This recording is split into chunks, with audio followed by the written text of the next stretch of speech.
AITA for refusing to help my sister after she abandoned her kids with me for months. This has been an ongoing situation for nearly a year now, and I still can't wrap my head around how it's playing out. I, 33F, have two kids of my own, ages 6 and 8, and I've been raising them mostly on my own since my husband left about 5 years ago. My sister, let's call her Jessica, 28F, has always been a little reckless, but I never thought she'd end up putting me in this position. Jessica has two kids. One is 5 and the other is 3. She's been struggling for a while with substance abuse issues and, honestly, poor decision-making. About a year ago, she started spiraling pretty badly after losing her job. I was sympathetic, but didn't want to get too involved because she's been like this off and on for years. But then she got evicted from her apartment, and it turned into something bigger.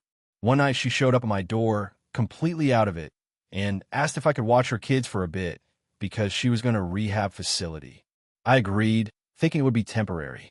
I rearranged my work schedule and took the kids in. At first, it was a few weeks. Then a month passed.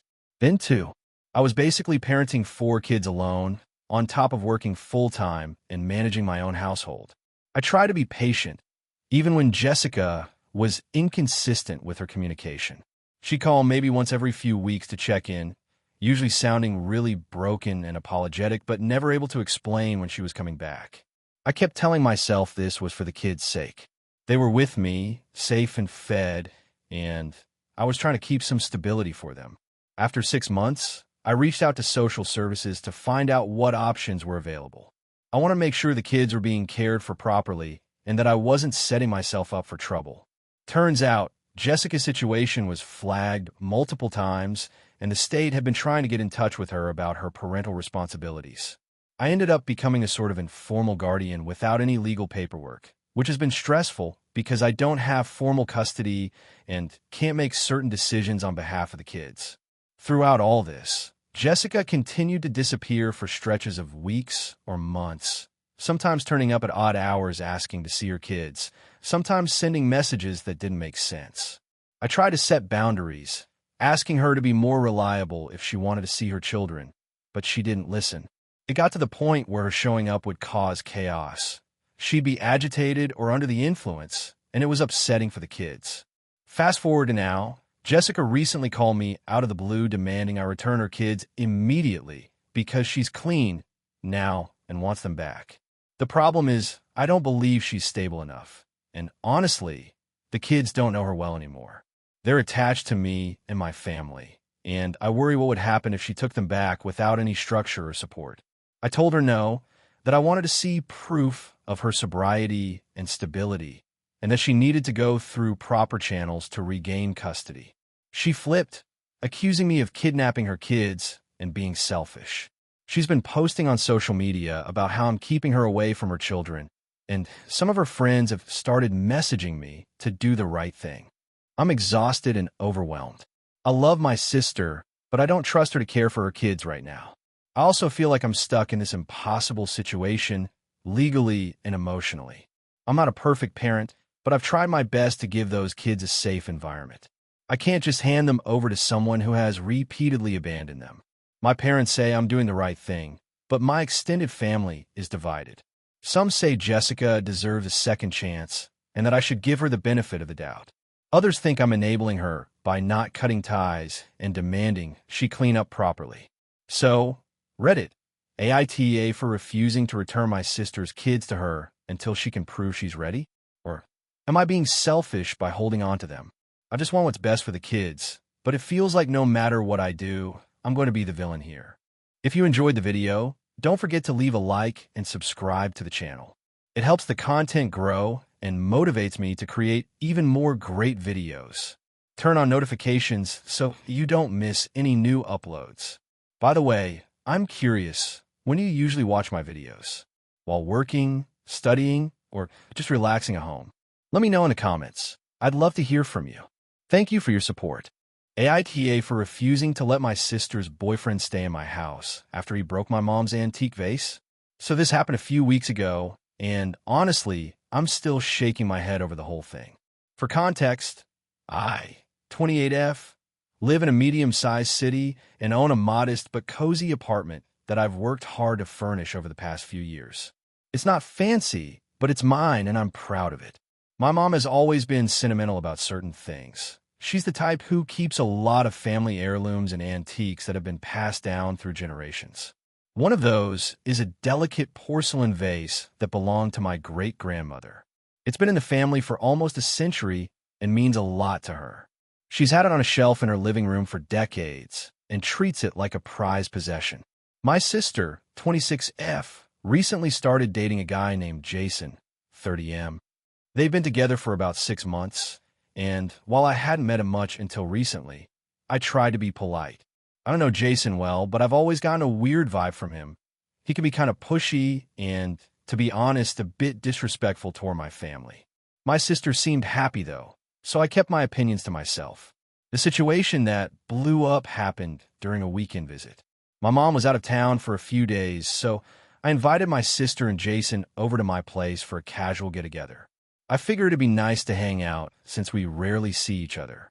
My apartment is not huge, but I had plenty of space for the three of us to chill and watch some movies. When they arrived, Jason immediately started acting like he owned the place. He was making jokes about redecorating, messing with my things, and generally being loud and disruptive. I tried to ignore it, but it was starting to get under my skin. At one point, Jason wanted to grab a drink from my mom's cabinet, which I keep stocked with some family liquor for special occasions. I told him no, it wasn't for guests, but he brushed me off and grabbed a bottle anyway. Later, while we were watching a movie, Jason got up to stretch and, somehow, managed to knock over my mom's antique vase. It fell off a shelf and shattered on the floor. I was stunned. The vase wasn't even mine. I only had it in my apartment because my mom had asked me to watch it while she was away. I immediately confronted Jason, asking how he could be so careless. He shrugged it off, saying it was an accident and I was overreacting. My sister, instead of standing up for me or my mom, said I was being dramatic and that Jason didn't mean to break it. She told me to calm down and not make a big deal out of something so trivial. I was furious. This vase wasn't just a random decoration. It was a family heirloom with deep sentimental value. I told her I wasn't going to tolerate this kind of disrespect and that Jason should leave immediately. That's when things escalated. Jason started yelling that I was being controlling and rude, and my sister backed him up, saying I was ruining their night and that I should apologize. I refused.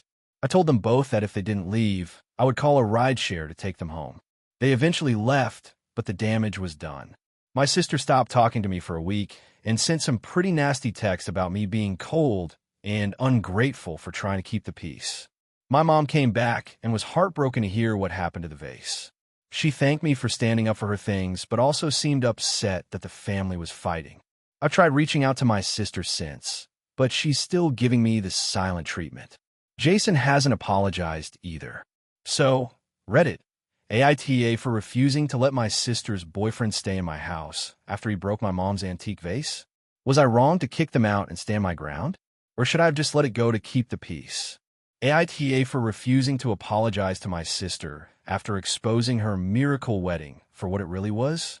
So this whole mess started about a year ago when my younger sister, Leah, 28F, announced she was engaged to her boyfriend, Andrew, 31M. I, 33F, was genuinely happy for her at first. Leah and I have always had a complicated relationship. She's the golden child of the family, and I've always been the one expected to clean up after her disasters. She's the kind of person who thrives on drama, but somehow always lands on her feet. Leah and Andrew have been dating for only about 9 months before they got engaged. He's nice enough, but I always felt something was off. He seemed tense around her, like he was constantly walking on eggshells. Still, I didn't say anything because I didn't want to be the bitter sister.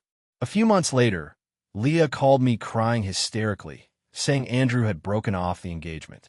Apparently, he'd realized they were moving too fast and wanted space. My parents rushed to comfort Leah, and she moved back in with them. She was devastated, or at least she acted like it, and kept saying she didn't understand why he would throw away a perfect love story. Fast forward 2 months. Leah suddenly announced that she and Andrew were back together, and not only that, they were getting married in a small, intimate ceremony next month. Everyone was shocked, but she told us they'd worked through their issues and found God's plan together. My parents were thrilled and immediately began helping her organize everything.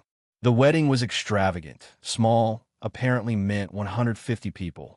It was held at a vineyard, full of pastel roses, fairy lights, and an acoustic band. Everyone called it a miracle reconciliation. Leah kept giving these over-the-top speeches about how love conquers all and how real relationships require divine timing. Honestly, it felt performative. Here's where things took a turn. During the wedding dinner, I was seated next to one of Andrew's cousins, a woman named Hannah.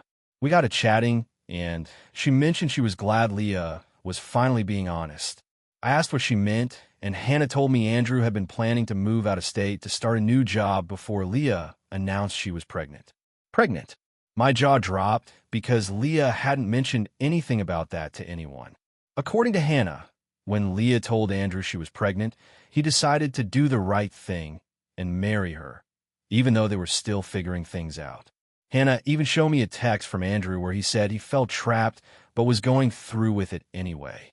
I didn't want to believe it, but suddenly everything clicked. Leah's sudden miracle reunion, her rush to get married, her emotional God brought us back together narrative. It all made sense. I excused myself and went to find Leah.